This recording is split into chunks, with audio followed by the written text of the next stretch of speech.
Thank you very much. Rick, have a seat, sir. Rick Nelson. We're going to continue with The Tonight Show. We'll talk with Rick right after this brief commercial pause. Very nice. Thank you, sir. Very nice. Thank you very much. Welcome back to The Tonight Show. Rick Nelson is here, along with Franklin Ajayi and Kurt Thomas. It's a real pleasure for me to meet you because I spent a lot of my time watching you on your show and so forth, and very, very impressed with you being here. Thank you so much for that. Let me ask you about where you're living now.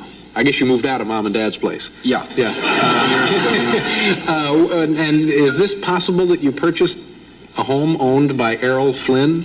Yeah, well, it was a house that he built off of, right overlooking Hollywood, or the valley, really.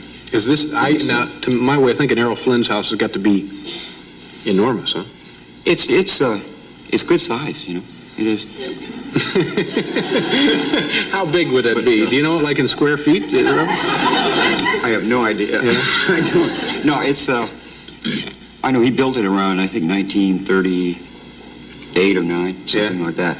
And it's kind of interesting because my dad used to play tennis up there at his house, And my mom said, I know when it was in escrow and stuff, it was his favorite house, And I hadn't realized that, But it's got a real good feeling, and it's, got a lot of pool there. He, I think, was an unusual person, or we were led to believe he had a rather colorful life. Do you have any... a lot of mirrors. Mirrors, are there? Where would, like on the medicine chest, mirrors there, or... No, there's a mirror over the bed, That's unusual? It is for me. I would never get one. Yeah, I got one up in the garage, but that's as close as I never get to stick on this one. Dangerous. And are there secret passages or any of that? There are, yeah. It's a room now, but it used to be a sun deck, and he used to have a little hole there, and he'd look into the living room and be able to see who was there, So he always had a pretty good idea of folks coming and going in his house? Yeah, he did. Yeah. Do you get are there tourists still? Well, I guess now maybe there would be tourists coming up there to see you, but do you still get... No, nobody writes me. No? You don't get letters? No, I get it. Yeah, I had a couple. What a pathetic development this is, ladies and gentlemen. No, it's kind of in its own area, so it's pretty well protected in that way, Fairly well secluded? Yeah. I just put a bid in. I'm kind of keeping my fingers crossed. I just put a bid in on the old Bob Eubanks place. So,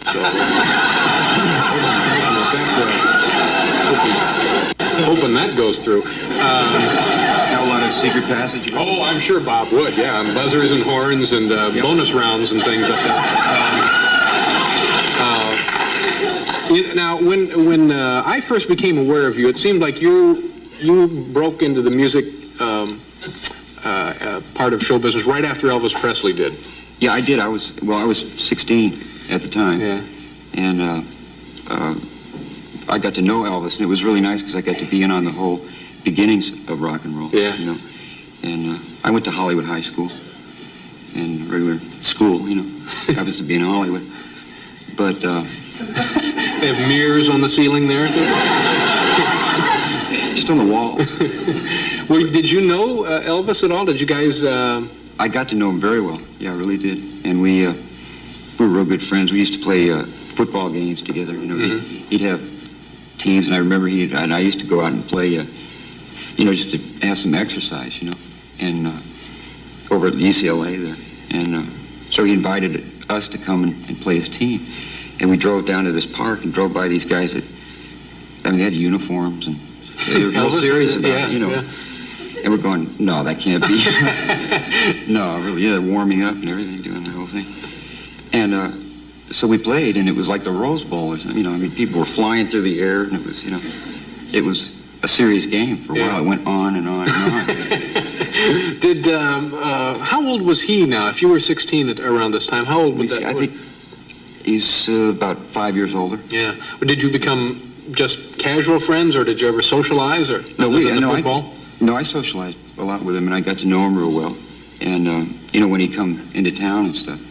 And I liked him a lot. Yeah. I really did. Was he easy to talk to and hang around with? Very easy. It was a good thing because it was like we could really relate, nobody had anything prove to each other, or there were, you know what I mean? And Did your parents like him, or did they say, you stay away from that Elvis? He's oh no, sure, they like him. now, this other song that you're going to do, is there something we should know about this before you get Well, into it? it's from my new album, Okay. you know, and What's the matter? the round. Oh, this one. Oh, I thought maybe someone had swiped your guitar. The name of the album is Playing to Win, and this particular selection is here, off Yes, the it album. is. And, Terrific. It was written by Dorsey and Johnny Burnett, who were also friends of mine. Oh, yes, the Burnett brothers? Okay, wonderful. Title, Believe What You Say. Believe Believe What You Say. what you say. Rick Nelson, ladies and gentlemen, from